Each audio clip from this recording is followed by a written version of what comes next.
gusto verlo. A los que saludé todavía no me he dado la oportunidad.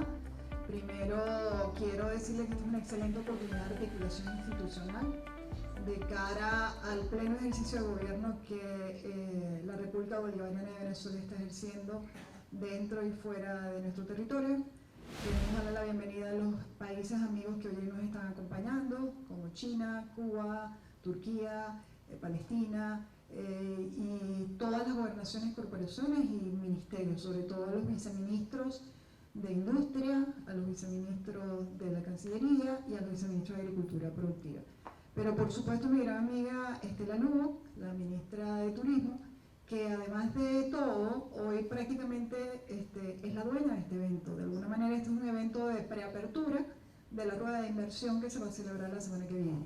La primera rueda de inversión en el ámbito turístico que ha sido anunciada por el propio presidente de la República, Nicolás Maduro, y que consideramos que va a ser todo un éxito porque forma parte de la hoja de ruta que nos hemos trazado. Estos no son eventos circunstanciales ni ocasionales, sino que tienen que formar parte de una estructura de planificación, de desarrollo, de estructuración de un producto, del Producto Venezuela, de un producto que tiene un gran contenido cultural y un gran contenido, digamos, en materia de desarrollo económico. Por eso somos uno de los países privilegiados por la naturaleza, con extraordinarios potenciales en materia de minerales estratégicos, de condiciones naturales para el desarrollo de los sectores agroindustriales, que por cierto es uno de los que más ha crecido en nuestros niveles de exportación, y que hoy se constituye en una de las puntas de lanza de la diversificación productiva en materia de comercio exterior.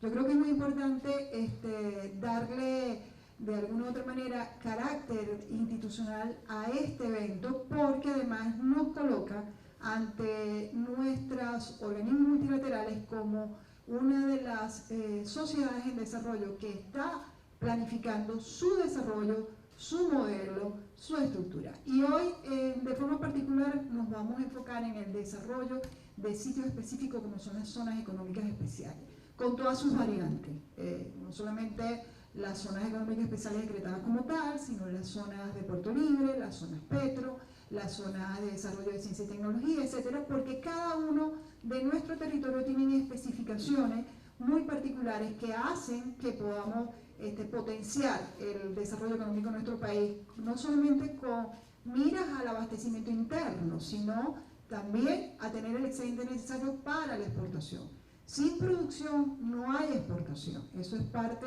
de nuestra narrativa permanente. Nosotros tenemos que incentivar la producción, impulsar la producción como una de las grandes políticas del sistema de comercio exterior. El sistema de comercio exterior implica nuestras relaciones internacionales, nuestra apertura de frontera, nuestro relacionamiento con otros países, pero tenemos que tener el contenido necesario para que nuestro producto sea sostenible, se mantenga digamos en el tiempo, tanto desde el punto de vista de las cantidades requeridas por los mercados mundiales como en función de la calidad. Nosotros tenemos que apostar por la calidad del producto venezolano, tenemos que capacitar a nuestros productores, tenemos que capacitar a nuestros equipos técnicos para que podamos cada vez más conducir el desarrollo del motor exportador hacia donde queremos. Y por último yo dejé, porque quiero ser muy breve, porque el objetivo central de este encuentro preliminar, por último yo quiero agradecer profundamente a nuestra misión diplomática ante el Sistema de Naciones Unidas, encabezado por el embajador Jorge Valero y por supuesto direccionado por la Cancillería de nuestra República Bolivariana de Venezuela, con el liderazgo del canciller Jorge Reaza, porque de verdad él y su equipo, la embajadora alterna Rebeca Sánchez, nuestros delegados Andrés Lontac, han hecho posible que hoy podamos tener de manera, digamos, inclusive innovadora, el inicio de un relacionamiento distinto.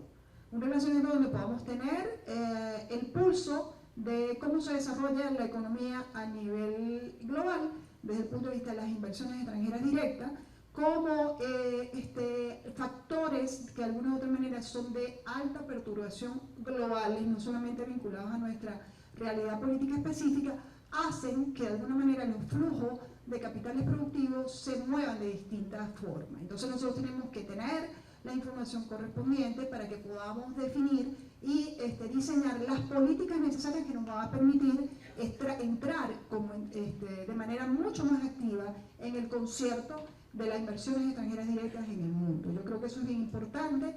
Las condiciones inclusive económicas que ustedes van a ver nos hacen estar en una posición inclusive más favorable de lo que a veces algunos plantean. Tenemos condiciones extraordinarias para la inversión en nuestro país, tenemos condiciones extraordinarias para que las regiones de nuestro continente puedan tener proyectos conjuntos que puedan además favorecer o atender otros mercados potenciales, países como de la región Caribe uniéndose para poder atender regiones de la Eurasia, por ejemplo, atender proyectos especiales vinculados a integración de territorio en otras regiones del mundo. Creo que tenemos una oportunidad extraordinaria de aprovechar este impulso y reactivación del relacionamiento con el sistema de las Naciones Unidas, que hoy de paso en nuestro país se está dando desde distintos escenarios, y que garantizamos que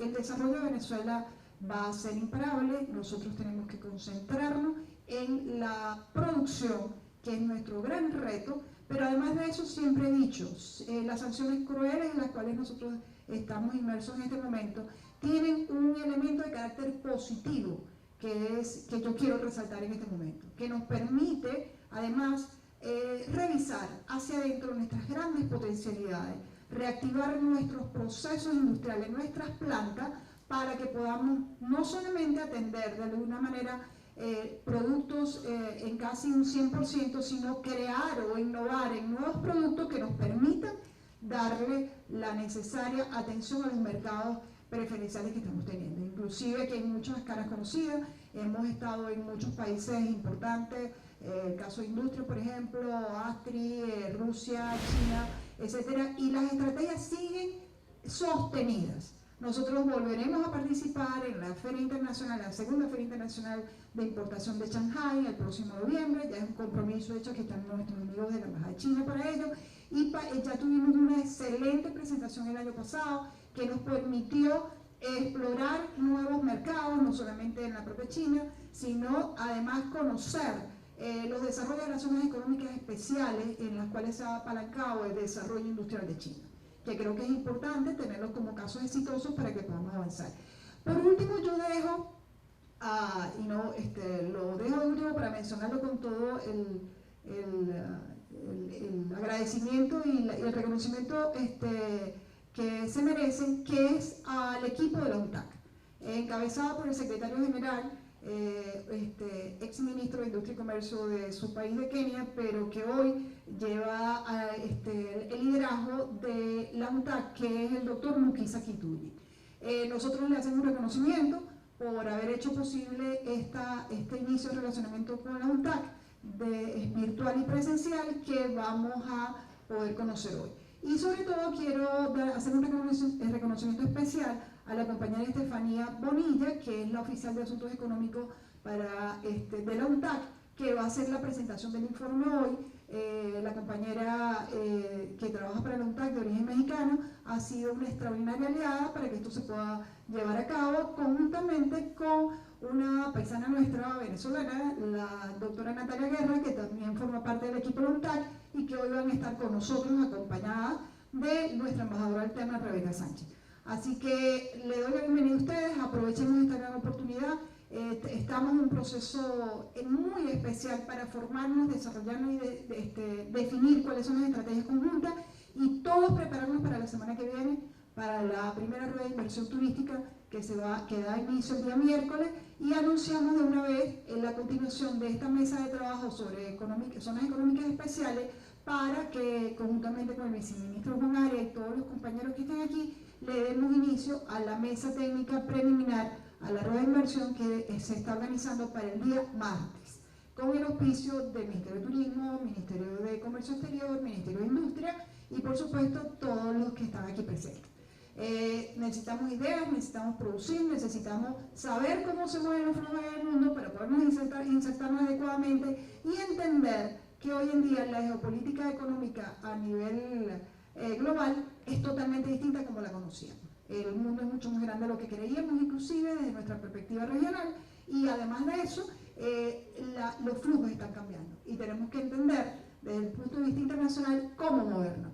Quiero aprovechar aquí la oportunidad de nuestros compañeros en la Embajada de Cuba para decirles que nuestra presencia en la Expo Caribe en Santiago ha sido un total éxito, un reconocimiento pleno a no solo funcionarios que están al frente de ellos, Lázaro ha sido artífice de eso, sino también a las empresas privadas venezolanas que están llevando de manera conjunta con el Estado los productos venezolanos para posicionarlos en Cuba y el Caribe. Han tenido una extraordinaria receptividad, los resultados que me mandan todos los días son extraordinarios y yo creo que esa es la apuesta. La apuesta es el comercio bilateral justo, el comercio bilateral en condiciones adecuadas para todos, donde podamos intercambiar lo que producimos y lo que ofrecemos, pero sobre todo, y aquí cierro con broche de oro para el informe, es que podamos invertir de forma conjunta, produzcamos juntos para que podamos exportar juntos entre los países. Ese es el salto cualitativo y cuantitativo que tenemos que dar para que podamos nosotros desarrollar nuestro país y nuestra región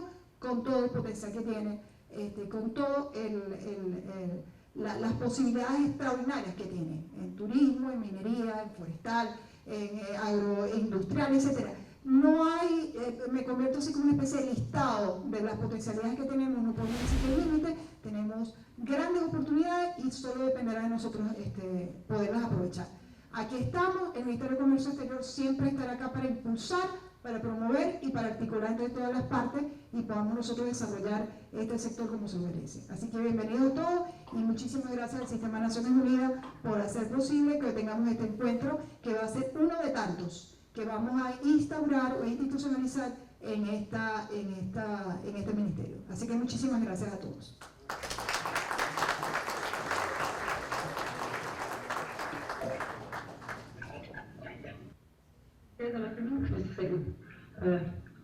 Hola, muy buenos días a todos. Lamentablemente, Lady Murphy, hay un problema de último momento con la imagen del video, pero lo importante es la presentación. Muchas gracias por su presencia y su participación en esta videoconferencia con la ONTAD. Muchas gracias a la ministra por sus excelentes palabras de introducción. Cuenten con nosotros, aquí estamos para servirles y para trabajar con ustedes como con el resto del mundo. Vamos a pasar inmediatamente entonces a la presentación con nuestra economista Estefanía Bonilla. Aquí están también con nosotros nuestro colega Carmen Calotay para la sesión eventual de preguntas y respuestas. Buenos días y disfruten. Muchas gracias, Natalia. Muy buenos días a todos y muchas gracias por la invitación y gracias por su interés en nuestro informe sobre las inversiones en el mundo. Bueno, como bien saben, ya tenemos una relación extensa con ustedes y como bien saben es un informe que publicamos todos los años. Aparte de presentarles un poco las tendencias globales y específicamente dentro de la región de América Latina y el Caribe, también estaré hablando un poco de nuestro tema estratégico. Si bien recuerdan, el año pasado hablamos sobre el tema de las políticas industriales y este año estamos hablando de un tema que está vinculado y es el de las zonas económicas especiales, las cuales vemos que se están multiplicando a través del mundo y vemos un poco las consecuencias de esto. Bueno, empezaremos un poco con las tendencias y las perspectivas globales de la inversión. Vemos aquí en este gráfico que bueno, el principal resultado que vimos del 2018 es que los flujos mundiales de inversión extranjera directa han caído en un 13% en 2018. Y bueno, han continuado lo que ha sido un descenso en los últimos años y bajaron a 1.3 billones de dólares, en lo que constituye el tercer año consecutivo de descenso. En particular, lo que vemos en este gráfico es que esta baja afectó más a los países desarrollados. Los flujos, por ejemplo, a la región de la Unión Europea bajaron de más de un 50%.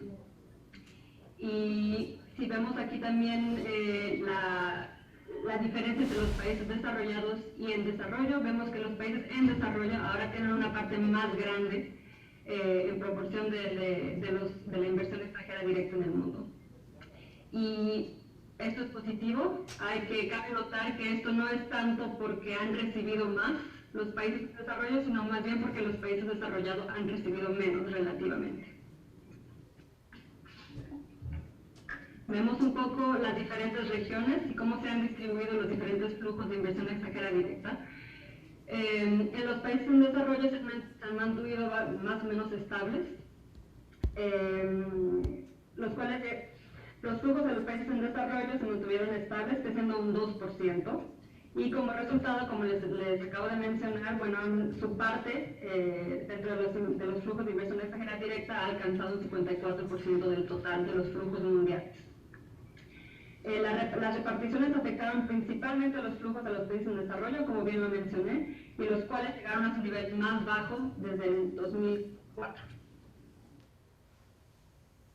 Viendo un poco más la región de América Latina y el Caribe específicamente, vemos hacia dónde se han dirigido los flujos de inversión extranjera directa. Aquí vemos las 5 economías más importantes en cuanto a entradas de inversiones. En general, la inversión extranjera directa ha bajado en un 6% en la región de América Latina y el Caribe, en el 2018 llegando a 147.000 millones de dólares.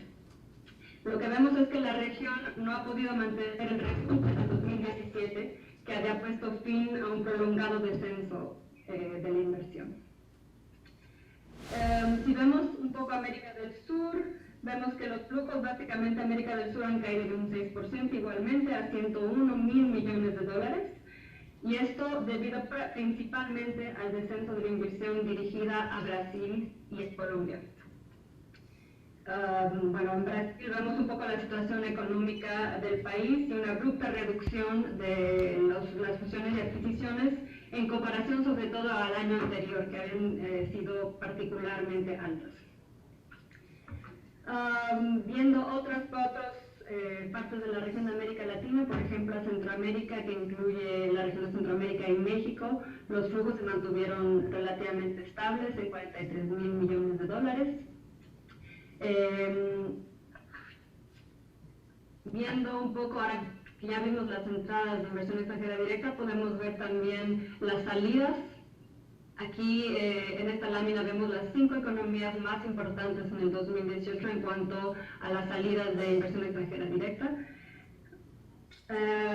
Cabe destacar que en la región llegaron a su punto más bajo histórico, dado las salidas negativas en Brasil y caída de salidas de Chile.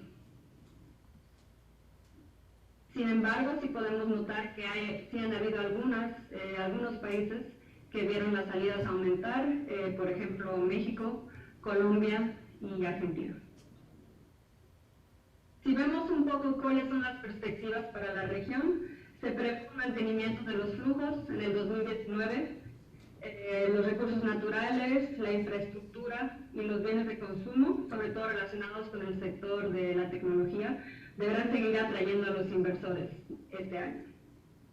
Se proyecta que los flujos de inversión destinados hacia la región y procedentes también de la región no variarán en 2019, de la mano a una estabilización de los precios también de los productos básicos y también, bueno, dependiente de las condiciones de las principales economías.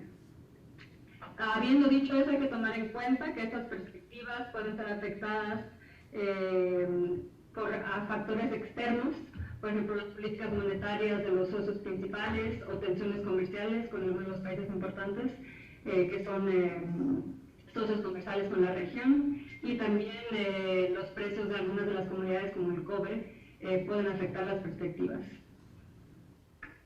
Sin embargo, si vemos un poco la perspectiva en general del mundo, la nota positiva es que solamente se puede mejorar, porque los flujos fueron tan bajos, sobre todo destinados a la región de los países desarrollados, que esperamos que, bueno, solamente desde un punto tan bajo solamente pueden aumentar.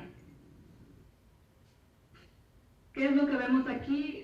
Vemos las diferentes fuentes externas de financiamientos en los países en desarrollo, y vemos que, bueno, a pesar de que la inversión extranjera directa ha caído, sigue siendo la fuente más robusta de financiamiento externo hacia los países en desarrollo, comparado con las remesas, inversiones de cartera y otras inversiones, al igual que la asistencia oficial para el desarrollo. Otro aspecto interesante que se puede resaltar de nuestros análisis y sobre todo que contrasta un poco con un panorama un poco débil de inversión extranjera directa. Una señal positiva que podemos destacar es que la caída sostenida de las inversiones de nuevo capital en el sector de manufactura se ha interrumpido en el 2018. Quiere decir que vimos que ha aumentado en general y vemos un indicador importante que es el valor de los anuncios de las nuevas instalaciones en el sector de manufactura ha aumentado en un 35%, de unos valores particularmente bajos el año precedente, en 2017. Sin embargo, como bien se ve en esta lámina, vemos que si se recupera esencialmente en Asia, mientras que en América Latina vemos que ha en efecto bajado. Y bueno, ¿qué quiere decir esto y cuáles son las implicaciones para el desarrollo? Sobre todo es preocupante si vemos a dónde va la inversión y a qué tipo de manufactura. Y vemos específicamente que ha bajado en las industrias poco calificadas, las cuales son muy importantes para los países en desarrollo, sobre todo para lanzar sus industrias.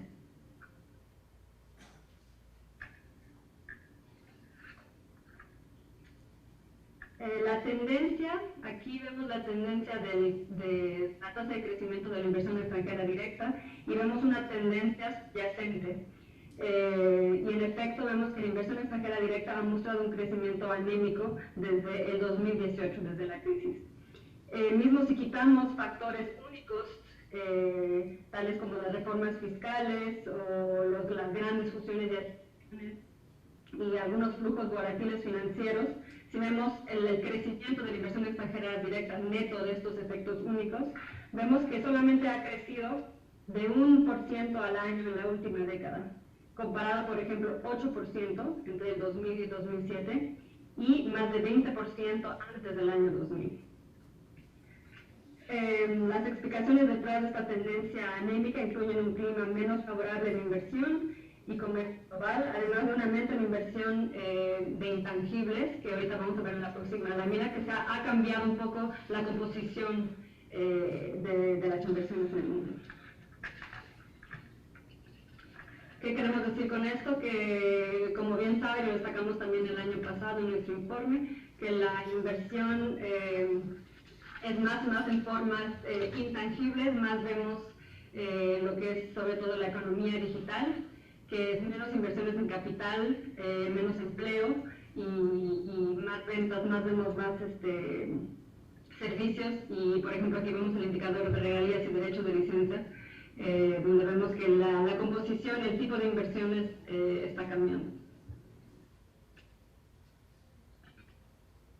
Si ahora vemos un poco más en detalle el tema específico de este año, nos enfocamos en las zonas económicas especiales, el cual realmente vimos que es un tema muy interesante porque vemos que estas zonas económicas se están multiplicando en el mundo. Sin embargo, a pesar de que se están multiplicando y muchos de los países mismos quieren hacer más, construir más de estas zonas, su impacto en el desarrollo y sobre todo su impacto en cuanto a la atracción de inversión extranjera directa no es necesariamente siempre positivo, o los beneficios de estas zonas no son automáticos. Si vemos la próxima lámina, vemos que el número de zonas en el mundo ha llegado a ser casi de 5.400 en todo el mundo, en comparación con 4.000 hace 5 años. Mientras que otras 500 zonas están en la etapa de proyecto. Las zonas industriales que ofrecen incentivos fiscales y normas más flexibles para atraer la inversión extranjera directa son habituales en la mayoría de las economías en desarrollo y muchas economías desarrolladas. Vimos, contando todas las zonas en el mundo, vimos que más de 145 economías cuentan hoy con este tipo de zonas. Hay numerosos ejemplos de zonas económicas especiales que han sido clave para transformar las economías, facilitar una mayor participación en las cadenas de valor mundiales y acelerar la modernización industrial. Sin embargo, por cada caso ejemplar, hay muchas que no atraen a los inversores esperados y algunas acaban siendo fracasos muy costosos.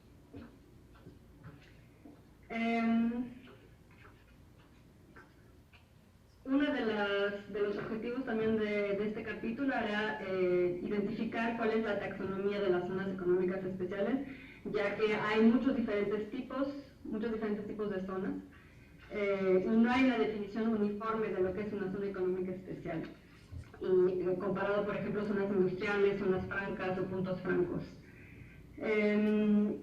Vemos también aquí el listado de dónde se encuentran la mayoría de las zonas en el mundo. Viendo a América Latina en particular, vemos que América Latina tiene una larga tradición de zonas económicas especiales, sobre todo si vemos, por ejemplo, a México, que tiene muchísimos puntos francos. Y por eso mencionamos lo de la taxonomía, porque, por ejemplo, no incluimos a los puntos francos de México, que son más de 5.000 o 4.000, si no me equivoco. Tratamos de uniformizar lo que es lo que queremos decir por zonas económicas especiales. Y aquí hicimos un ranking de las cuales reciben más.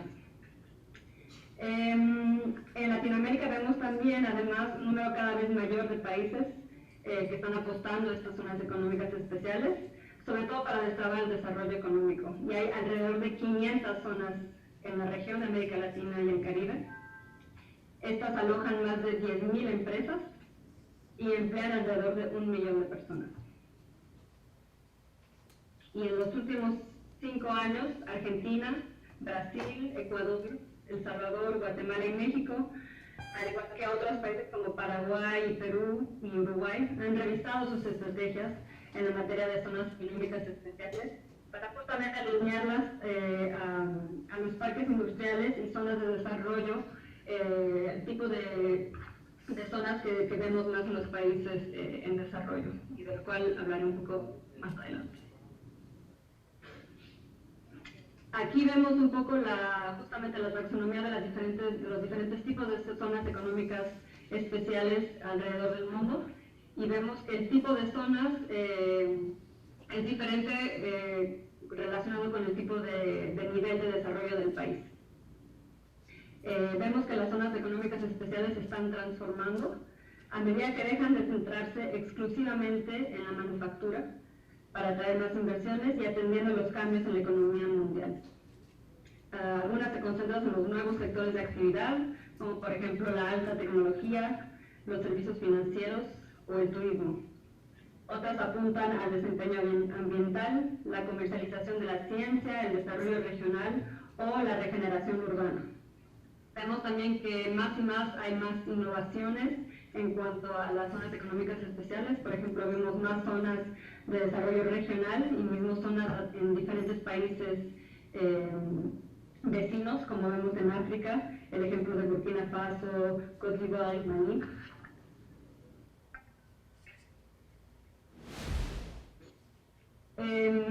Lo que vemos, se hizo una encuesta en este capítulo, y se hizo una encuesta de las agencias de promoción de inversiones.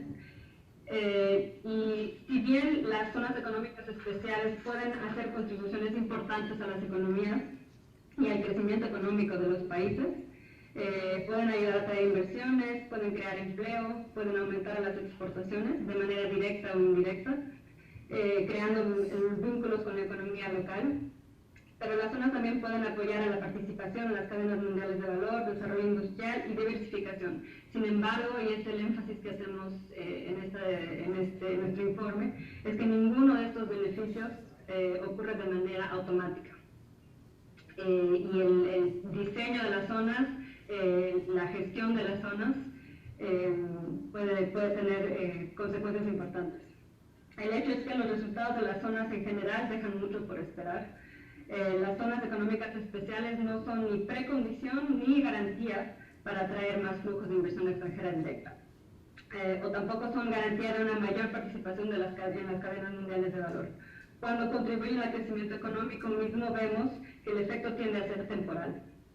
Después del periodo inicial, la mayoría de las zonas crecen al mismo ritmo que el resto de la economía. Y aquí vemos un poco las respuestas de esta encuesta, de cuál fue la percepción y la opinión de las agencias de promoción de inversiones en cuanto al éxito de las zonas económicas especiales. Es cierto que en general vemos que hay demasiadas zonas en el mundo que operan como enclaves, con impacto limitado más allá de sus muros. y en consecuencia la estrategia propone recomendaciones y lecciones aprendidas para que justamente evitar que estas zonas sean fracasos costosos y sean enclaves no vinculados a las economías locales. Un resultado importante es que el informe observa que solo unos pocos países evalúan de manera regular el desempeño, los costos, el impacto y los efectos económicos de sus zonas económicas especiales. Y propone entonces que se haga un estado de resultados de cuáles han sido las ganancias y las pérdidas de manera regular, en términos sobre todo de desarrollo sostenible, para orientar a las autoridades en la concepción de un sistema integral de seguimiento y evaluación de estas zonas. El informe insiste en la necesidad de la sostenibilidad financiera y fiscal de las zonas, ya que su impacto global en el crecimiento económico puede tardar en concretarse. Los altos costos iniciales, debido a las especificaciones excesivas, las subvenciones para los ocupantes de la zona y el pasaje de las empresas preexistentes al régimen de la zona, son los mayores riesgos en lo que a la viabilidad fiscal. Podrán ver más en detalle un poco las lecciones aprendidas de nuestro análisis de las zonas a través del mundo. Vemos un poco que, en resumen, en cuanto a la concepción del programa de zonas económicas especiales, vemos que es muy importante integrar a estas zonas en la estrategia de desarrollo de los países, que no se desarrollen de manera desvinculada a las estrategias de desarrollo. Diseñar las zonas de manera que se puedan también autofinanciar. Como mencioné bien, hacer una evaluación de impacto de manera regular, definir los objetivos clave y los indicadores de contribución económica y sobre todo ver de qué manera pueden contribuir al desarrollo y en específico a los objetivos de desarrollo sostenible de Naciones Unidas. Además de ver un poco las lecciones aprendidas de todas estas zonas alrededor del mundo, también vemos hacia adelante cuáles van a ser los retos de ahora en adelante de estas zonas y sobre todo viendo que el panorama económico y como lo mencioné anteriormente, que la composición de las inversiones en el mundo está cambiando y esto quiere decir que las zonas se tienen que adaptar. Viendo hacia adelante entonces, el informe identifica algunos retos en el futuro para estas zonas. Uno es alinear a estas zonas los objetivos de desarrollo sostenible de las Naciones Unidas. ¿Cómo pueden estas zonas contribuir al desempeño ambiental, social y en términos de gobernanza? Esto se puede lograr a través de servicios, por ejemplo, de inspección, de salud, de gestión de residuos y energías renovables dentro de las zonas, y hay ejemplos de modelos innovadores en cuanto a cómo pueden contribuir estas zonas a estos objetivos. El segundo reto que vemos para la zona, después de alinearse a los objetivos de desarrollo sostenible de Naciones Unidas, es cómo adaptar a estas zonas a la economía digital. Mejorando el acceso a recursos humanos calificados, a altos niveles de conectividad y proveedores de los servicios tecnológicos, por ejemplo. Y por último, el tercer reto que vemos es cómo estas zonas, las políticas de estas zonas pueden desarrollarse en un difícil entorno de políticas comerciales y de inversión actual, el cual está caracterizado por un aumento del proteccionismo y cambios de las preferencias comerciales. Es probable que la cooperación internacional será cada vez más importante en el establecimiento de las zonas. Y para terminar, el informe presenta una idea innovadora. Proponemos que se puedan desarrollar zonas, modelo, vinculadas a los objetivos de desarrollo sostenible, con el objetivo de atraer inversiones y actividades relacionadas con estos objetivos de desarrollo sostenible, adoptando los niveles más altos de normas y cumplimiento de estándares y promover el crecimiento inclusivo a través de vínculos con las economías locales. Y repetimos que el objetivo es siempre que estas zonas pasen de enclaves a fuentes de beneficios generalizados y que contribuyan al desarrollo sostenible. Muchísimas gracias por su atención y su interés, y gracias por haberme escuchado, y quedamos aquí todos a disposición por si hay cualquier duda o pregunta. Muchas gracias.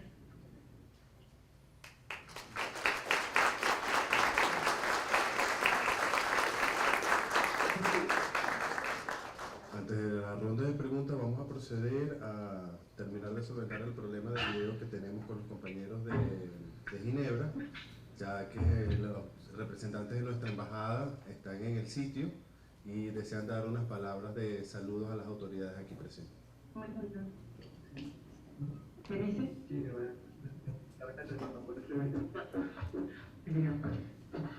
No nos deja decir, no nos deja. Aló, buenas tardes. Bueno, lamentablemente seguimos con el problema de video y por razones fuera de nuestro control, la embajadora Rebeca Sánchez todavía no puede hacer acto de presencia, pero nuestro representante de la misión va a tomar la palabra. Muy buenos días a todos allá. Les habla José Alejandro Rodríguez, soy primer secretario de la misión permanente de la República de Venezuela aquí en Ginebra. Lamentablemente la embajadora Rebeca no ha venido porque ahorita tenemos reuniones con la Organización Internacional del Trabajo, pero estamos muy atentos en apoyar a nuestra capital, a Venezuela, en lo que se pueda, ¿no? Creo que esta videoconferencia ha sido muy importante, especialmente el apoyo que nos ha brindado en la Junta, a la cual agradecemos su valiosa participación y sus interesantes palabras. Y bueno, estamos aquí para apoyarlos. Muchísimas gracias. Los representantes. Muchas gracias, Alejandro. Bueno, nosotros tenemos un espacio para preguntas. Estamos aquí un grupo de colegas listos para responder preguntas o escuchar sugerencias, comentarios. Buenos días o buenas tardes, amigos de UNTAD. Les habla Juan Arias, viceministro para el desarrollo de las zonas económicas especiales del Ministerio de Industria, de acá de Venezuela, Industria y Producción Nacional. Quisiera saber si ustedes han registrado el financiamiento que los organismos multilaterales o la banca multilateral ha destinado al desarrollo de zonas económicas especiales. Entiendo que algunos organismos como la CAF o el Banco Interamericano de Desarrollo, ahora sí los veo. Estefan y Natalia, buenos días.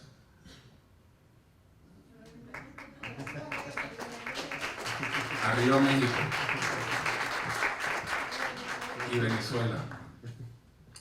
Bien, decía que entiendo que hay algunos organismos multilaterales, organismos financieros que han estado apoyando algunos desarrollos. Quisiera saber si ustedes han registrado o tienen registro de ese flujo.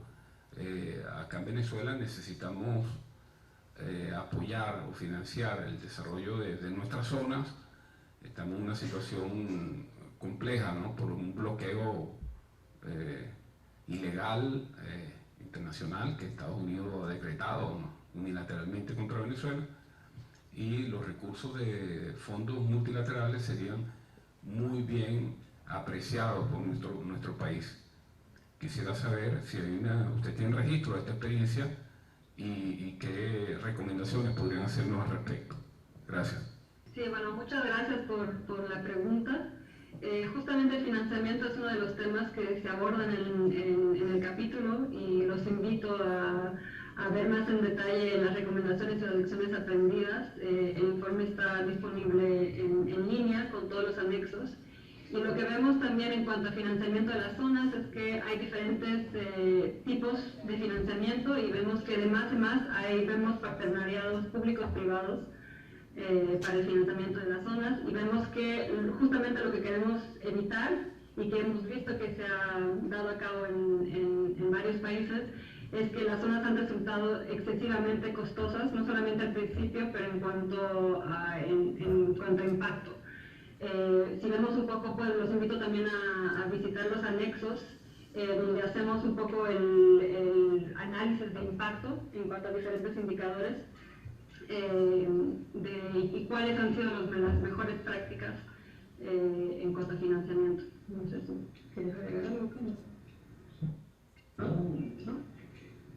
Y sobre todo tenemos una sesión sobre sobre el cuadro institucional de las zonas francas, zonas especiales. Entre páginas 167 y 172, que presenta varios modelos de financiamiento de gestión de zonas francas con lecciones muy interesantes de varios países del mundo de América Latina, pero también de Asia y de países desarrollados. Gracias. Y les invito a leer esta sección. Gracias, Manuel. ¿Alguna otra pregunta del público? Buenos días, Gerardo Fonseca, director de Zonas Económicas Especiales. Mi pregunta va más que todo dirigida a la parte del desarrollo sostenible que han reiteradas veces dicho ustedes en el informe. En nuestro plan de la patria aparece allí un desarrollo sustentable. La pregunta es, ¿se podría estimular el desarrollo sustentable más que el sostenible? Gracias. ¿Se podría qué, perdón? ¿Se podría estimular más el desarrollo sustentable que el sostenible cuando se trata de zonas económicas especiales? Más sustentable que sostenible.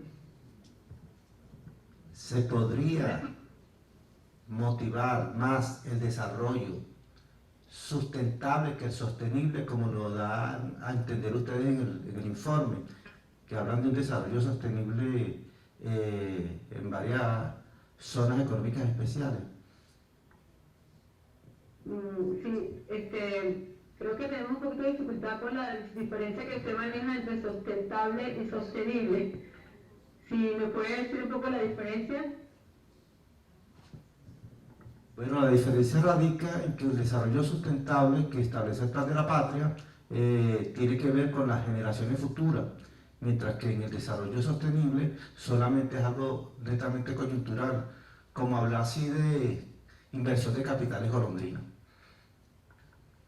No, nosotros nos referimos a sustentable, de largo plazo, generaciones futuras, garantizar la sostenibilidad en largo plazo, por favor. Bueno, sobre todo lo que nosotros nos alineamos a lo que son obviamente los objetivos de desarrollo sostenible, y cuando hablamos de convertir a estas zonas y construir zonas que contribuyan más al desarrollo sostenible, nos referimos específicamente que contribuyen a los objetivos de desarrollo sostenible de las Naciones Unidas.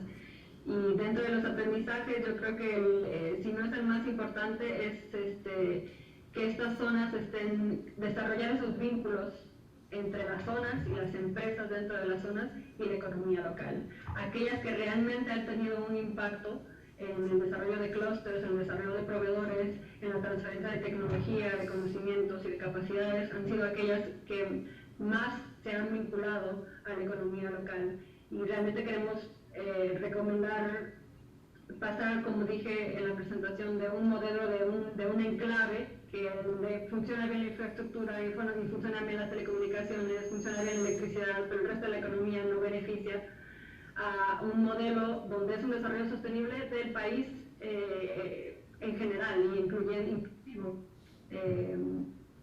Sí. Vamos con la siguiente pregunta.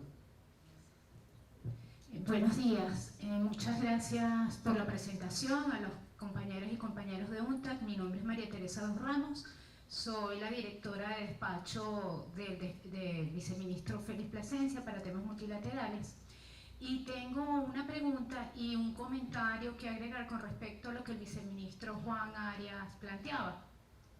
La primera pregunta, ustedes mencionaban convertir o plantear modelos en cuanto a la zona económica exclusiva que estuvieran vinculados a los ODS. Mi pregunta es, ¿ya esto es un proyecto que está avanzando porque no me quedó claro?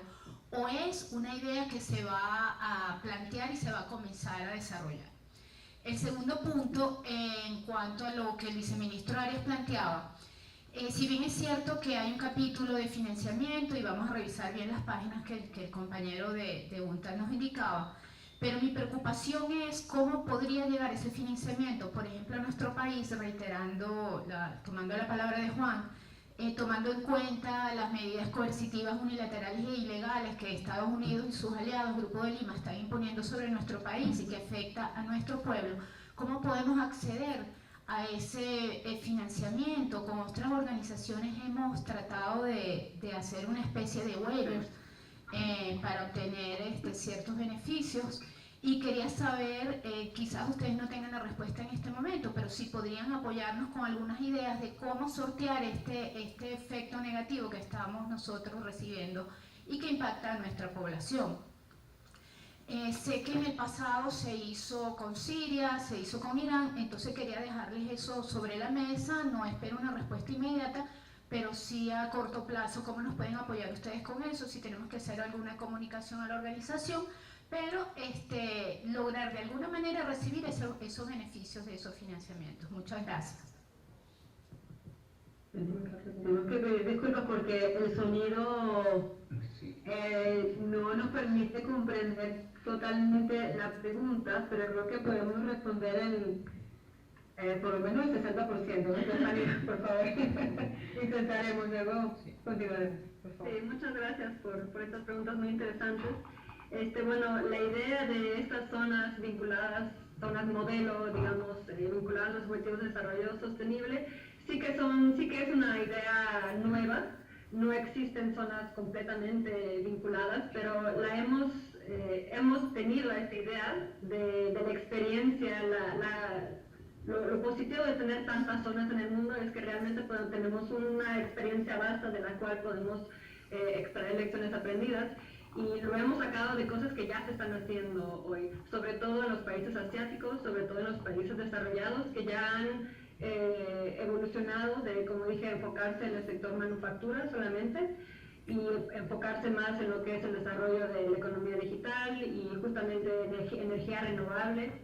Y tenemos ejemplos interesantes de los que nos hemos inspirado. Mismo hay zonas, por ejemplo en Etiopía, que están enfocadas en lo que es el empoderamiento de género de las mujeres, y que en vez, como el modelo anterior, por decir, se enfocaba más en que las normas laborales quizás no estaban bien respetadas. Ahora realmente vemos que hay una tendencia hacia respetar las normas, tener un efecto de reputación, de que ya no se puede no respetar estas normas, y mismo es un efecto de los inversores están buscando de más y más tener estas zonas donde no solamente tienen acceso a la electricidad y todo tipo de servicios, pero también pueden contribuir de alguna manera y estar seguros de que están invirtiendo en un lugar donde las normas se están respetando, y hay más visibilidad en cuanto a eso. Y es cierto que bueno, donde más vemos este tipo de zonas son en Asia y en los países desarrollados, y compilamos algunos ejemplos dentro del informe. La segunda pregunta, en cuanto al financiamiento, es interesante esta pregunta y específica, no sé si la pueda contestar bien, pero lo que sí vemos, y en más detalle en el informe, es que vemos modelos, como dije antes, público-privados, pero también una de las lecciones aprendidas que más enfatizamos en la estrategia es que realmente estas zonas sean autofinanciadas. Entonces también estamos viendo de un modelo donde eran extremadamente costosas al principio, sobre todo, no solamente en costos directos, pero costos indirectos, porque van a la mano con exenciones fiscales. Entonces también vemos que no solamente cuestan mucho al principio, pero además representan un beneficio que el gobierno no puede captar a través de estas exenciones fiscales. Vemos que los nuevos modelos autofinanciados son modelos de financiamiento progresivos y se van financiando mientras van entrando más empresas que ellas contribuyen a través de sus beneficios. Así que bueno, ese es un tipo de modelo, porque si bien pueden haber circunstancias particulares de cada país, dificultades particulares de financiamiento, el hecho es que en general vemos que han sido demasiadas costosas para todos, y se está cambiando el modelo hacia un autofinanciamiento para que sea menos costoso para el gobierno y para la economía en general. Yo podría agregar que yo creo que entre los retos que tienen países como Venezuela, en situaciones en este momento de restricciones de mercado, acceso a financiamiento, creo que lo que se está haciendo de buscar mercados no tradicionales y buscar inversionistas no tradicionales romper un poco el esquema imperante de cuáles son los más conocidos socios de negocios y abrirse nuevas fronteras. Es probablemente la primera solución a la mano en esta contingencia inmediata. Es un ejercicio complejo, pero no imposible, el país lo ha demostrado, buscarse nuevos socios distintos y contar fundamentalmente con el sector privado nacional. Nada de esto tiene éxito solamente teniendo confianza o esperando que el sector privado externo lo resuelva. Yo creo que la experiencia nos indica que el sector privado nacional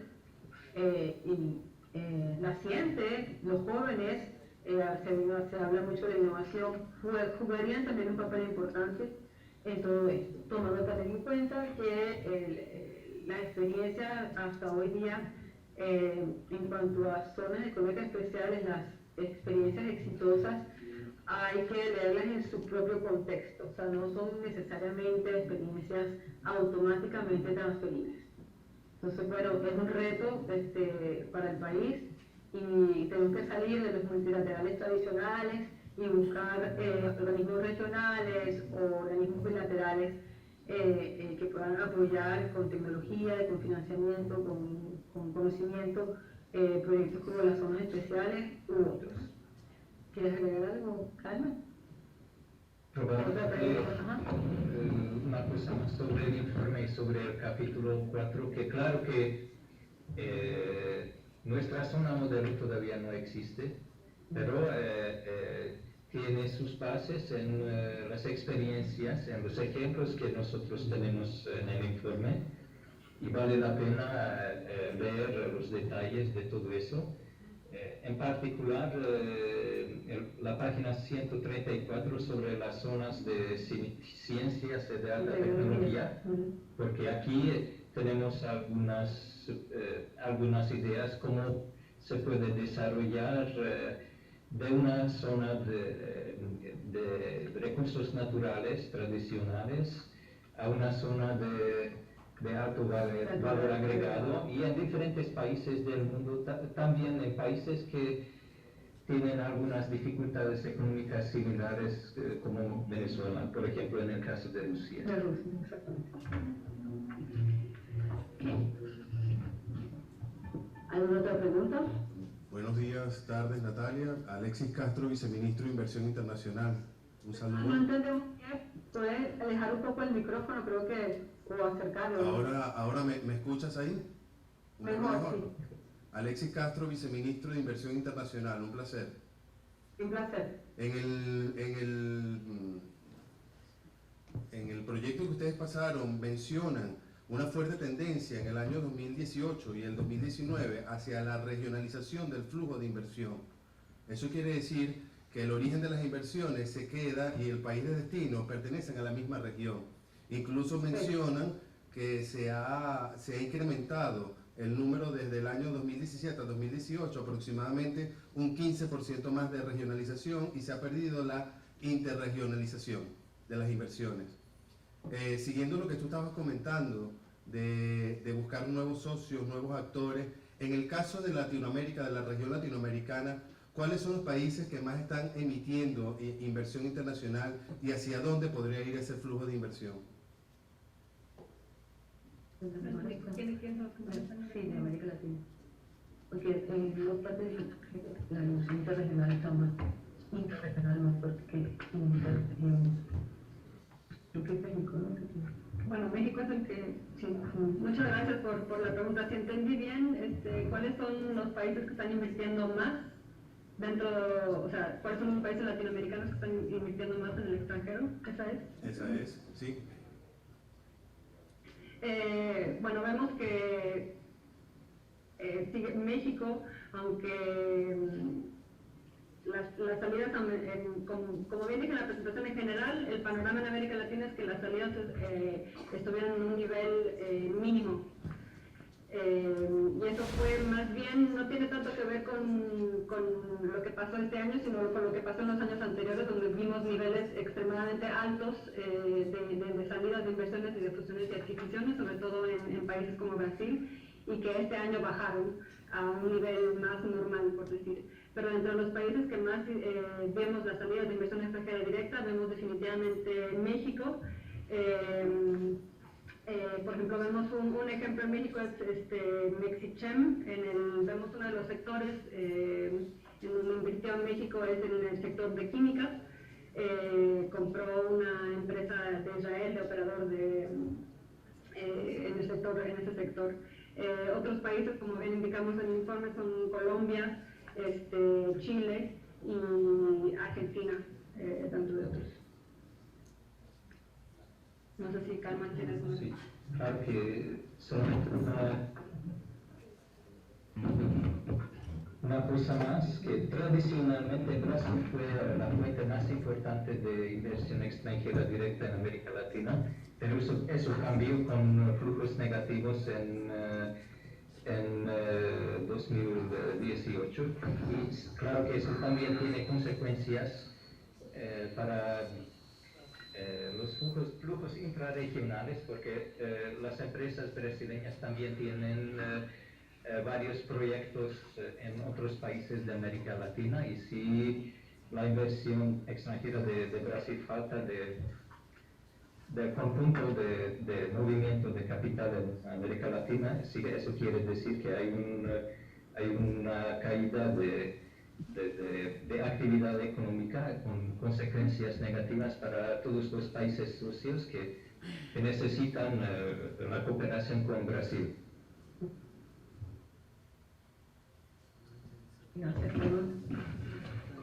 ¿Otra pregunta? A continuación va a hablar la ministra Estela Lugo, ministra de Turismo. Buenas tardes para ustedes. Un saludo a todas y todos. Fíjense, más que una pregunta, es una invitación. Nosotros tenemos esta próxima semana, 26, 27 y 28 de junio, tenemos una rueda internacional de negocios donde justamente hemos tomado en consideración la participación activa del inversionista nacional y me llama la atención que la mayor inversión extranjera lo están haciendo los mexicanos, porque efectivamente tenemos más de 15 empresas confirmadas mexicanas que vienen interesadas por esta rueda de negocios que estamos haciendo la próxima semana, específicamente en materia de turismo. Sin embargo, hay empresas que han manifestado pues intereses en minería, petróleo, entre otros, ¿no? Farmacia, etc. Pero la propuesta es la posibilidad de que podamos nosotros hacer una videoconferencia esta próxima semana en el marco de la invitación que tenemos a todas estas empresas que a nivel internacional se están dando cita acá en Venezuela el próximo miércoles, jueves y viernes. Entonces, que nos podamos conectar y ustedes poder también hacer una video con preguntas y respuestas en esta rueda internacional de negocios. Podemos recapitular porque realmente tenemos dificultades aquí en la recepción del sonido. Está proponiendo, ministra, que nosotros participemos a través de videoconferencia en la rueda de negocios de la próxima semana. Así es, y que podamos hablar pues de todo esto que han hablado ustedes en el día de hoy con todos estos invitados internacionales que vamos a tener en la rueda de negocios. Bueno, con mucho gusto le hacemos seguimiento a esta propuesta después de esta reunión. Muchas gracias por la solicitud. Excelente. Natalia, otra pregunta que te quería hacer. Los destinos a los cuales van dirigidos las inversiones en Latinoamérica, ¿cuáles son los principales sectores? Porque tenemos aquí presentes diversos sectores en la sala que representan agricultura, minería, servicios, transporte. Entonces quisiéramos saber el flujo latinoamericano de inversiones, ¿hacia qué sectores se está dirigiendo? Bueno, realmente también depende un poco del país. Si vemos un poco, por ejemplo, en América del Sur, países como Colombia, vemos mucho, en América del Sur en general vemos mucho en el sector de minería, de minas, en el sector del turismo, en el sector de los servicios. Si bien vimos que en una de las láminas que el sector de manufactura ha visto una caída, sobre todo en cuanto a anuncios instalaciones de capital. Vemos de todos modos que hay varios países como México que sí han atraído bastante en el sector de manufactura. Países como Ecuador vieron la inversión extranjera directa multiplicar por 2 en el sector de cobre, oro. En Perú también vemos mucha inversión en lo que es minería. Y en otros países como Chile vemos algunos sectores como servicios de salud, industria de electricidad, y mismo en Chile vimos que tienen un memorándum con la iniciativa en Asia de la Franja y Ruta de Seda, en el cual la China invierte de más en más en sectores como energía renovable, electricidad y de nuevo minas. No sé si Carmen tienes otros ejemplos. Sí, yo puedo hacer un comentario. Yo creo que lamentablemente seguimos en el mismo patrón de la teoría de la dependencia. Seguimos fundamentalmente explotando nuestros recursos naturales para ser exportados sin transformación, un poco más ahora quizás, pero no es suficiente, y el valor agregado se hace en otras partes.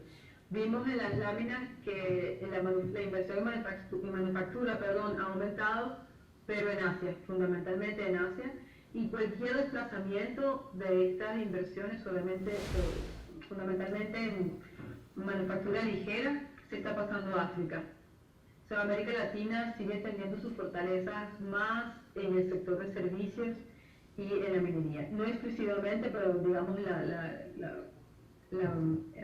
en general sigue siendo el patrón, no ha cambiado fundamentalmente. América Central sigue siendo también un centro fundamental de manufactura ligera, con los puntos francos o maquilas conocidos por nosotros en América Latina, de México, que tienen un sistema parecido en el resto de América Central.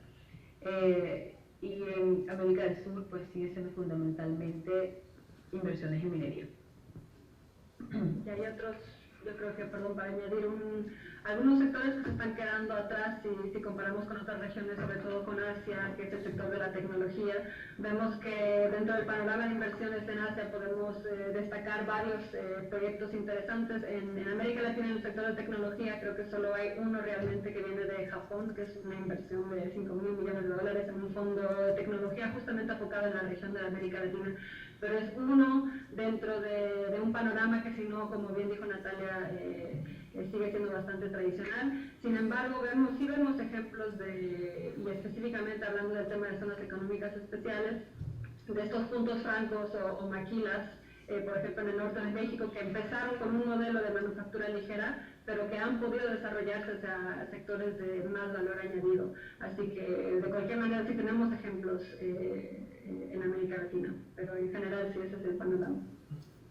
Sí, en zonas aquí.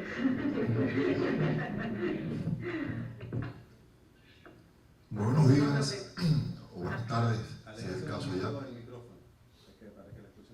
Ok. Italoamérico Silva, yo soy parte del equipo del Viceministerio de Zonas Económicas Especiales del Ministerio del Poder Popular para Industria Nacional. Ante esta proliferación de zonas económicas especiales que ustedes han señalado muy bien, más de 5.000 para el momento, a escala mundial, ¿creen ustedes que es necesaria una legislación internacional, un cuerpo legislativo internacional que incluso congregue definiciones, conceptos que de acuerdo a ustedes hacen falta, ¿no? Una taxonomía común que permita, digamos, también una codificación común, una unificación del lenguaje a escala global sobre el tema de las zonas económicas especiales?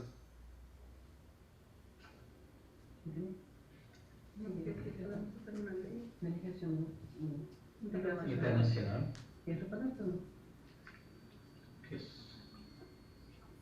Bueno, dentro de, si bien entendí, si puede haber una legislación mundial hacia el nuevo modelo de zonas, ¿eso es?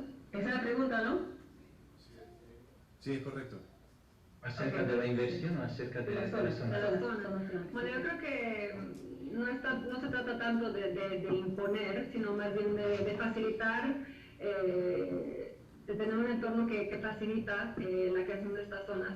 Dentro del informe damos algunos planteamientos de qué es lo que pueden incorporar estas nuevas estrategias y cuáles son el contenido para que puedan ser estas zonas nuevas, que no sean costosas y que no acaben siendo enclaves dentro de los países. Pero sí vemos tendencias también vemos diferentes tendencias divergentes, al mismo tiempo de que vemos más cooperación regional en cuanto a las estrategias.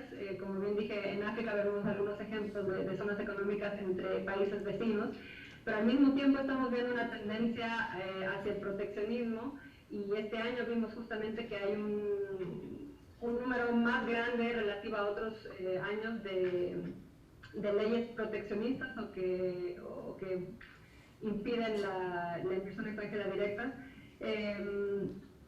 Yo creo que más bien lo que nosotros planteamos es un modelo de facilitación y de estrategias, pero no necesariamente una ley internacional en cuanto a estos modelos. No sé si quieres agregar algo también. Claro, tú tienes razón que en el informe tenemos una sección sobre la cuestión de leyes, regulaciones, inclusive algunas cuestiones, algunos dilemas acerca de la Organización Mundial del Comercio y acerca de los acuerdos regionales comerciales que tienen un impacto sobre las políticas de desarrollo de zonas. Y eso sí se puede leer en las páginas 174 y 75. Pienso que todo el mundo debe leer este informe. Y además, claro que hablamos justamente del tema de cooperación internacional y las zonas regionales entre páginas 504 y 160. 154 y 160. Muchas gracias. Yo recuerdo que también en su momento hubo ciertas discusiones importantes acerca de los acuerdos de la OMC, de la Organización Mundial del Comercio, y el papel de las zonas económicas especiales. De hecho, por un momento estuvieron bastante fuera de moda, y luego la dinámica económica las volvió a traer al frente. ¿No? En los últimos 5 años han crecido más de 1.500 en el mundo, pero creo que por un momento hubo discusiones con respecto a no la conveniencia, sino la adecuación de las zonas con respecto a los acuerdos de ellos. Pero es un tema muy complejo y bueno, para quienes no los conocen, este es el reporte mundial. Sale todos los años, es de este año. Lamentablemente la versión completa es solamente en inglés. Pronto está saliendo la versión, pronto sale una versión resumida en español. Están los comunicados de prensa. Y están comunicados de prensa. Todo este documento está disponible enteramente en la página de internet. Para los que no lo saben, se puede bajar, se puede leer en línea, diferentes formatos, en teléfono, en tablet.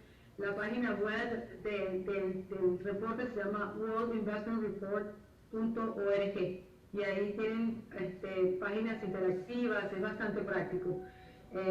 Luego, si fuera posible, podemos enviar algunas copias a los diferentes ministerios. Voy a ver cómo puedo organizar eso, por qué día se pueden enviar. Y bueno, podemos continuar las discusiones por esta vía, que es una vía sencilla, rápida y no costosa eventualmente. Estefanía tiene que partir, tiene compromisos. Vamos por favor a darle un aplauso.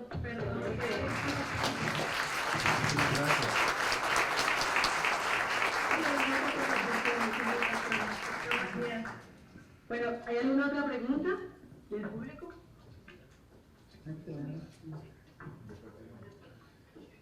Buenas tardes, Dani Tobar, director de Planificación y Desarrollo Ecominero del Viceministerio de Exploración e Inversión Ecominera, Ministerio de Desarrollo Minero Ecológico.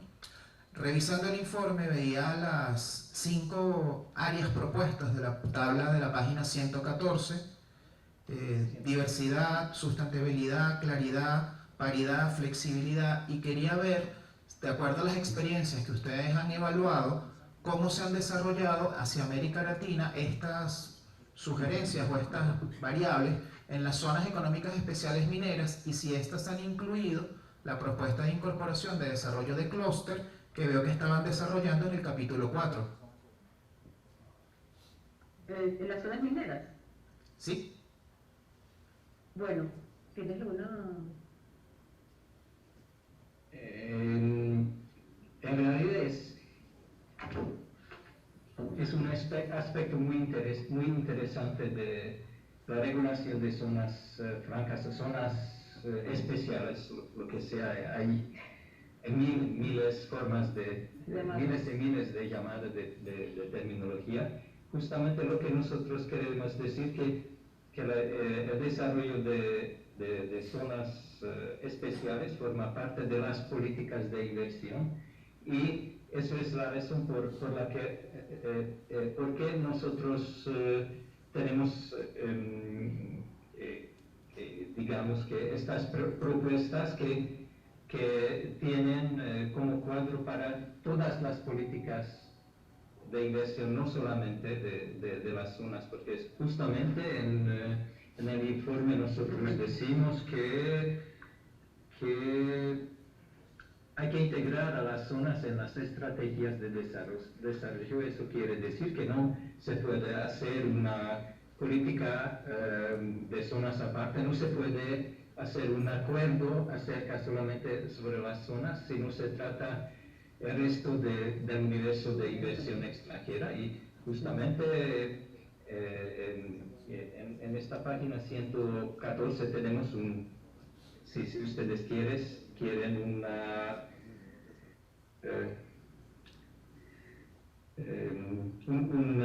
una forma general de presentar los temas claves de cambiar las políticas nacionales. Si alguien quiere trabajar sobre sus acuerdos concretos, ellos tienen que hacerlo de manera más enfocada sobre los problemas nacionales. Entonces, aquí se trata de un marco muy general y claro que, por ejemplo, las cláusulas concretas de acuerdos nacionales hay que ver en cada país de manera separada. Sí, creo que hay que especificar que si nos referimos a esta tabla en la página 114, esto habla de los acuerdos internacionales de inversión específicamente, que son o bilaterales, o sea, acuerdos de inversión entre dos países, o regionales. Y estos son los nuevos, la tendencia hacia los nuevos acuerdos bilaterales de inversión, o sea, acuerdos regionales que tengan capítulos de inversión, acuerdos de comercio que tengan capítulos de inversión en lo que se refiere a inversiones. Esta tabla se refiere más a eso. Y en estos acuerdos es que están estas prohibiciones que nos llevan a estas disputas inversionista-Estado que tenemos ahora en el Banco Mundial, en las cámaras de comercio del país, etcétera, porque son acuerdos bilaterales entre Estados, pero donde los privados pueden denunciar a los Estados. Entonces, esto que está aquí en esta página 114, que es la tabla que se refería usted, se refiere a estos acuerdos, que es la legislación internacional, el régimen internacional de inversiones, que está en gran parte basado en bilaterales o acuerdos regionales y multilaterales de comercio e inversión. Gracias. Natalia, yo creo que el tiempo apremia. Aprovecho la oportunidad para no cerrar disruptivamente la ronda de preguntas. Sabemos que la embajadora alterna, Rebeca Sánchez, está en la sede. Ella quisiera dar unas palabras también de saludo a los presentes. Quisiera aprovechar la oportunidad entonces para el cierre de solicitar ante ustedes entonces la continuidad de este tipo de videoconferencias para resolver cualquier duda, cualquier pregunta, y si ustedes tienen un plan de capacitación o de orientaciones en cualquier área de temas comerciales o de inversión, podemos hacer videoconferencias semanales o mensuales como se desee, para que todos los presentes tengan la oportunidad de atacar diversas áreas específicas en materia de inversión y de comercio. Muchísimas gracias. Muchísimas gracias a ustedes, con mucho gusto seguimos la cooperación, vamos a definir las maneras de hacerlo. Tengo el gusto y la buena noticia de que la embajadora Rebeca Sánchez logró estar presente y muchísimas gracias, embajadora, por venir a acompañarnos y por acompañar aquí a nuestros colegas venezolanos. Por favor, unas palabras de cierre. En primer lugar, mis discursos por no haber estado desde el primer momento con ustedes, como era mi deseo, hemos soñado con esta oportunidad desde hace mucho tiempo, pero hemos tenido otras reuniones muy importantes, por ejemplo, la Conferencia Internacional del Trabajo, donde no podía escaparme por múltiples razones. Sin embargo, pues quiero aprovechar la oportunidad, en primer lugar, darle las gracias a la UNTAC, a la División de Inversiones, en primer lugar, pues, a los que han ayudado a comunicar lo mejor posible lo que se contiene en se llama el reporte mundial de inversiones. Ojalá pudieran venir el próximo año al foro que se realiza cada 2 años acá en Ginebra. Le damos las gracias pues a nuestro experto, a Carmen Calexi, Calotay, a Stephanie Bonilla, que han tenido pues la amabilidad de explicar, sobre todo pues a nuestra compañera muy querida Natalia Guerra, quien desde hace muchos años también viene trabajando acá y ha sido la persona más antigua de Venezuela que está aquí con nosotros en la UNCA. Debemos agradecer por supuesto a la ministra Giovanna Cortés, que ha facilitado este encuentro, también pues al estudioso, a José Gregorio Bermúdez, que también nos ha ayudado muchísimo para que se realice este intercambio, a los viceministros y a los expertos que han estado allí interviniendo, haciendo preguntas y manifestando el interés de Venezuela en acercarse cada vez más a la UNTA, que es una organización muy nuestra.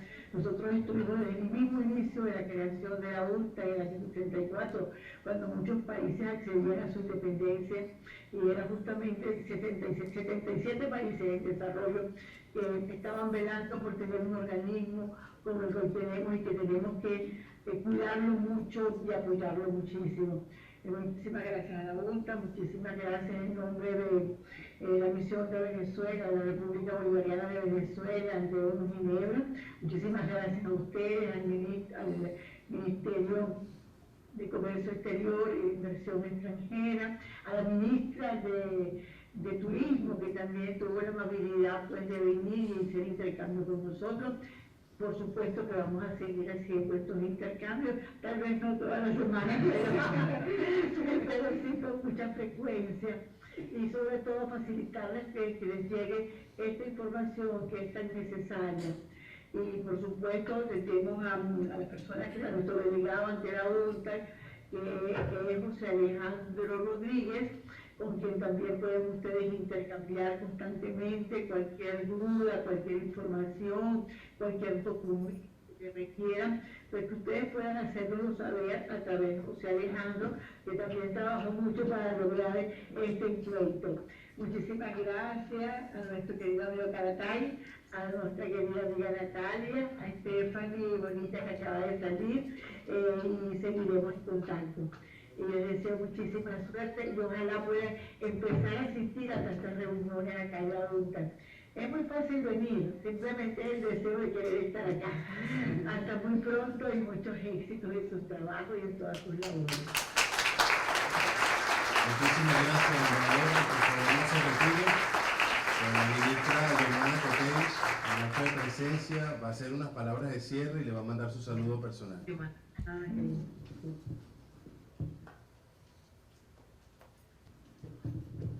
Bueno, Rebeca, primero que nada, muchos años de amistad.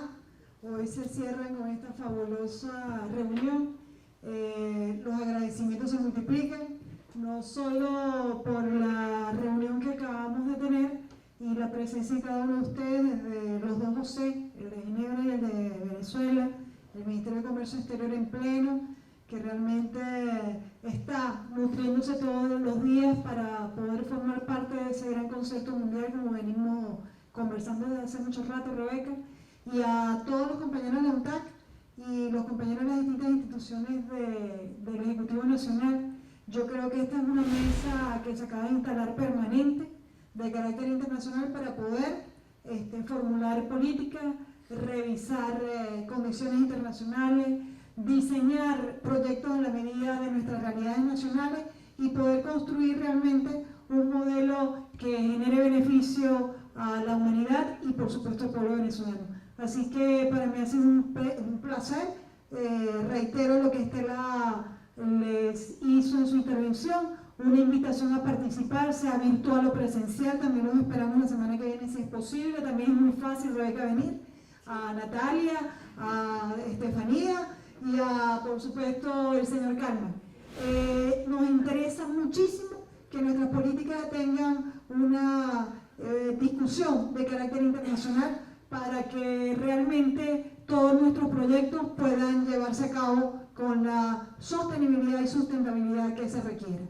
Lo más importante de esto es que genere beneficios para nuestra población, genere beneficios para el desarrollo y se cumplan los objetivos globales que están estipulados en la ONU y que nosotros formamos parte de ellos. Así que muchísimas gracias, este es el primero de muchísimos encuentros, espero, y que esta es su casa, el Ministerio de Comercio Exterior, y también por supuesto nos movemos a la UNTAC con toda la fuerza necesaria que cada una de nuestras instituciones está acá, ya sea de manera presencial o de manera virtual. Así que mil gracias a todos, mil gracias a los que estuvieron con nosotros hoy discutiendo los distintos conceptos, tareas y visiones del mundo, y sobre todo quisiera con una frase que creo que la repitieron tanto Natalia como Calman al final de su última pregunta, que las zonas económicas especiales, el desarrollo de las zonas económicas especiales son parte de las políticas de inversión nacionales e internacionales del mundo. Así las tenemos que ver y yo creo que el reto es construir estas zonas económicas especiales que sean atractivas